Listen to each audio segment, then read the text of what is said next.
I am looking at you right now. Not in the way the world looks at you, measuring your productivity or waiting for your next mistake. I am looking at you the way a parent watches a child who has fallen asleep in the back seat of a car after a long, exhausting journey. You have been running for so long. I have watched you walk past me in your own home, your phone in your hand, your mind thousands of miles away, trapped in a future that hasn't happened or a past you cannot change. You treat the small, quiet whisper inside of you like background noise. It has become a radio station you stopped tuning into because the static of the world is so loud. You are exhausted, but it is not just physical exhaustion. It is a deep, bone-weary fatigue of the soul. You are carrying a strange, heavy tension in your chest, a sense that you are constantly behind, constantly failing, constantly being summoned to a court date you missed. You feel an urgency pressing against you from the moment you wake up. The urgency the headlines sell you, demanding your outrage. The urgency your notifications manufacture, demanding your attention. The urgency that religious voices or societal expectations have used to scare you into compliance. Telling you that if you do not act now, you will miss your chance forever. Set that down. Just for these few minutes we share right here. Set it all down. That crushing pressure you feel. That is not me. That is the world. What I am offering is a different kind of urgency. A patient one. A divine breath that is already moving through the room you are sitting in. Come a little closer. Allow me to reveal why the quiet pull you have been feeling is not an ultimatum, is an invitation. It is a draft from a window you did not even know was open. You have done what frightened people do with quiet invitations, you have dismissed them. A piece of music reached through the speakers of your car and touched a place in you that felt too raw, so you turned the volume down. A sentence from a stranger landed directly in the center of your heart, and you walked away, shaking your head to clear it. A wakeful hour at 3 a.m. brought a small, profound breath of clarity, and you immediately reached for the glowing screen of your phone before that breath could finish what it was trying to say. None of these evasions make you a failure. They do not make you a bad person. They make you a tender, bruised one. They prove that you learned, far too early in life, that urgency always meant trouble. You are taught that if something is asking for your attention, it is because you are in danger. You absorbed this the morning a teacher told you that God was a harsh judge, waiting to grade your week with a red pen. You absorbed it the year an unhealthy community confused their own control issues with divine calling. And you learned to brace yourself whenever anyone reached out toward your soul. All of those moments wired your nervous system to translate divine nearness as a threat. Listen to me carefully. That translation is a lie. It is the residue of voices that borrowed my name without my permission. They told you a true word from heaven arrives like a slamming door. They insisted that the proof of my calling is the panic it produces. None of that came from me. The proof of my calling has never been panic. The proof of my presence is the loosening that follows the recognition. Panic tightens the chest. My breath loosens it. Panic hardens the jaw. My breath softens it. If something inside you is tightening when you think about the divine, or about your purpose, or about your worth, that is not me you are hearing. Send that voice away. Refuse to give it a chair in the room of your mind. I want to describe what my urgency actually feels like. So the next time the small whisper visits you in a quiet hour, you will know exactly who is speaking. My urgency is breath, not a blade. It feels like a draft through a window you forgot was open, carrying the faint, comforting scent of rain. It does not demand, it only invites you to look up. It does not threaten what will happen if you ignore it. It only keeps moving steadily through the room, faithful, patient, and persistent. Drop your shoulders. Just 1/4 of an inch. You do not need a full release right now. A small one will do. Notice how that tiny drop opens a fraction of space in your chest. You had been clenching that space without even naming it. That half-inch of softened muscle is the room I have been wanting to enter. You see, you do not have to renovate your entire life to let me in. You do not need to be perfect. You only have to soften one corner of your heart enough for the draft to find its way through. Your body actually knows how to receive grace faster than your mind does. The mind wants to argue with peace. The mind says, I haven't earned this. I haven't worked hard enough today to rest. I haven't prayed enough. I haven't been good enough. Let the mind argue, but let the shoulders simply let it in. Trust your body for a minute longer than you usually do. Hold the breath you are taking right now for one slow count. 1. Now release it without pushing. Notice that small pause at the very top of the breath. That motionless, silent second when the lungs are completely full and nothing is happening yet. That is the exact shape of my waiting. I am full of something for you, and I am not measuring how long it takes you to receive it. There is an old, ancient truth. The wind blows where it wishes, and you hear its sound, but you do not know where it comes from or where it goes. Do not rush past the immense freedom in those words. It blows where it wishes, not where your schedule permits it, not where a rule book dictates. My spirit follows its own loving will. It does not arrive because you said the right magic syllables. It arrives because it loves to arrive. It has been arriving in your life on days you did not even know to ask for it. The kindest moments of nearness across your years were not manufactured by your hard work. They were a current that wished to pass through, and you happened to be home to feel it. You hear its sound. Notice the verb. You hear, not you control, not you predict, not you manage. Hearing is the only required posture. The breath does not need your supervision. It only needs your attention. And attention is simply the small act of stopping for a moment to notice the rustling of leaves you had been walking past unheeded. You do not know where it comes from. You are not required to understand the origin of the wind in order to receive it.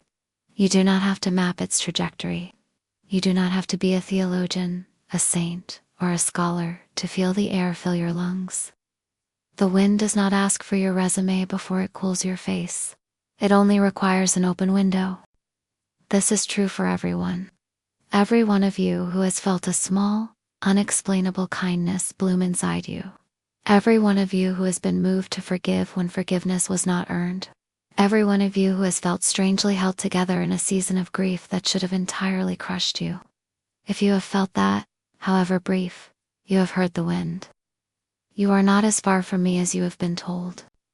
If you have been told that my calling comes with an ultimatum, decide in this hour, or live with the regret forever, know that this is a lie. My urgency is the urgency of a parent leaning over a child who has slept through their birthday morning. I am not leaning over to scold you. I am leaning over because the cake is fresh, the sun is up, and the people who love you are already at the table. It is a happy asking, a patient asking, an asking that does not shrink or turn bitter if you need a few more minutes to wake up. A clenched fist demands. An open hand invites. The breath reaching you right now is coming from an open hand. There is nothing in it that is going to harm you.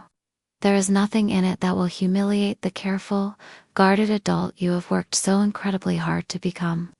The wind is gentle in exactly the places where the previous urgencies of your life were cruel. Trust the gentleness. The gentleness is the absolute proof that this is real. To the one whose body has been ill for so long that you have started to read the slowness of your healing as a punishment, hear this. A current of my spirit is moving through the room of your body even now. The illness may have dulled the receptors that used to recognize the divine draft, but that does not mean the wind has stopped. Receive the gift even when the physical body does not immediately register it.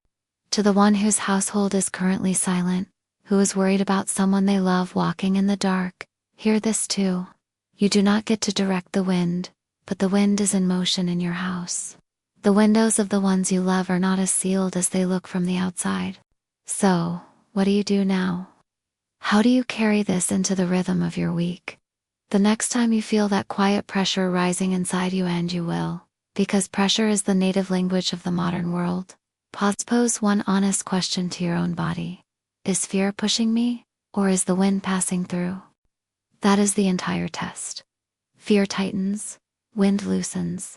If it tightens, send it away. If it loosens, lean into it. And when you feel the loosening, resist the urge to immediately do something. You will be tempted to fix, to call, to commit, to perform some visible action that proves you took the moment seriously. Resist that. Sometimes the wind only asks to be received. Receiving is the response. Stand in the breeze and let it widen the room inside you. When the moment is over, do not immediately scroll away. Do not instantly fill the silence with another podcast or another artificial noise. Stay in the chair for one additional minute. Place your hand on your chest to confirm you are still here, and breathe out a quiet thank you that nobody else has to hear. Try this once. It will probably feel like nothing. Try it 10 times. It may still feel like an awkward exercise. But around the 30th attempt, you will register a shift. The quiet pressure inside you will feel less like an emergency and more like a guest. Around the 100th attempt, you will realize that the wind has simply become a part of your atmosphere. You will realize that the window has been open longer than you knew. The wind is already moving. The window is already open. Keep those 2 lines tucked along the lining of your ordinary days. Whisper them at the red light. Press them against the inside of your ribs when the inherited urgency of fear tries to reclaim its old chair. Take one last slow inhale, hold it, and release. Let the exhale be longer than the inhale. A slow out-breath reminds your body that the air is not running out. It is the smallest possible yes a human body can speak. You are going to be different when you get up from this chair. The room will be the same. The spirit moving through it will be the same.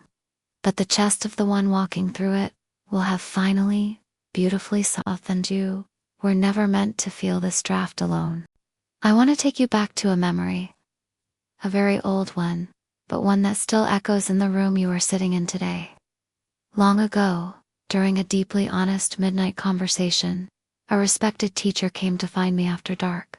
He was a man whose official daytime world would not allow him to be publicly seen, wanting to learn anything new. His reputation was built on knowing all the answers. To be seen asking a question would have been a scandal.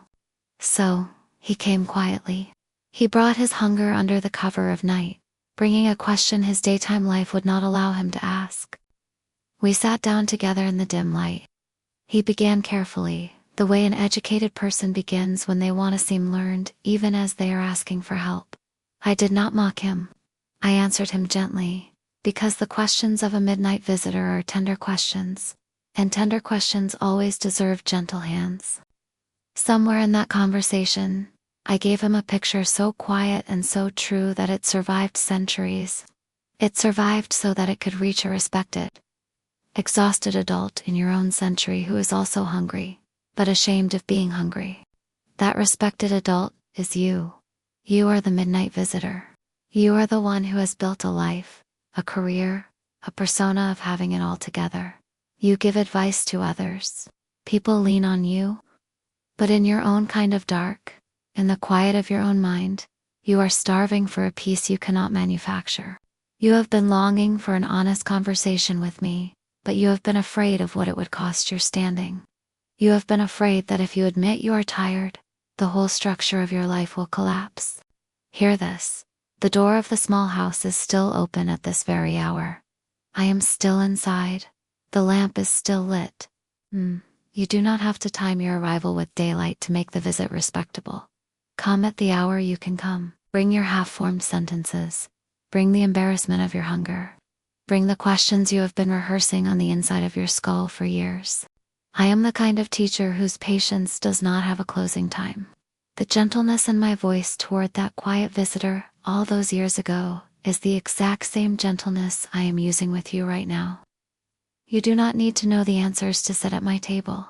You only need to be willing to be fed. As you sit here, letting the draft of the open window cool your tired skin, we must address another noise that has been masquerading as my voice. Somewhere along the way, you may have been told by a religious system that my urgency comes with a financial deadline. You were told to give now, to sow a seed right this minute, to prove your faith by opening your wallet before the blessing passed you by. Hear me clearly, that was not me. My urgency has never been a fundraising appeal. My calling does not threaten your bank account. My presence does not promise you a divine return on a manipulated act of giving. The wind is the wind.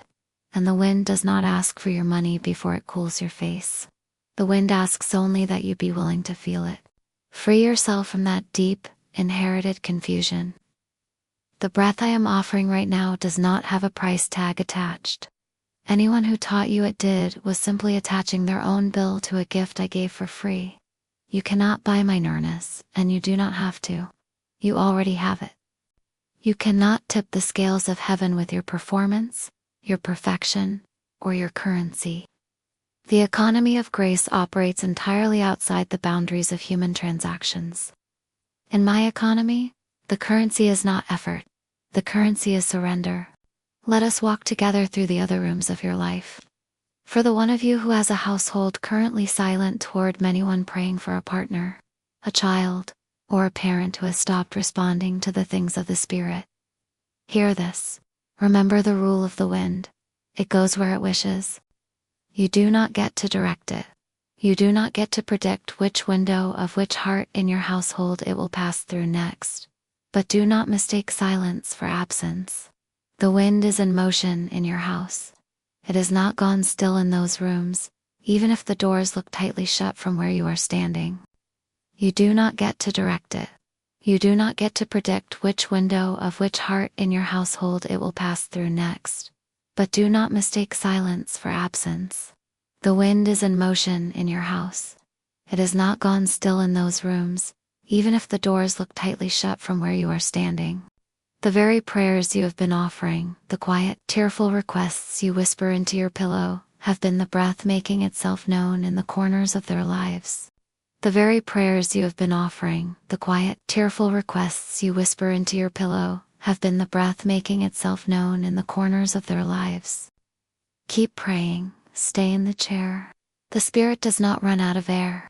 The windows of the ones you love are not as sealed as they look from the outside.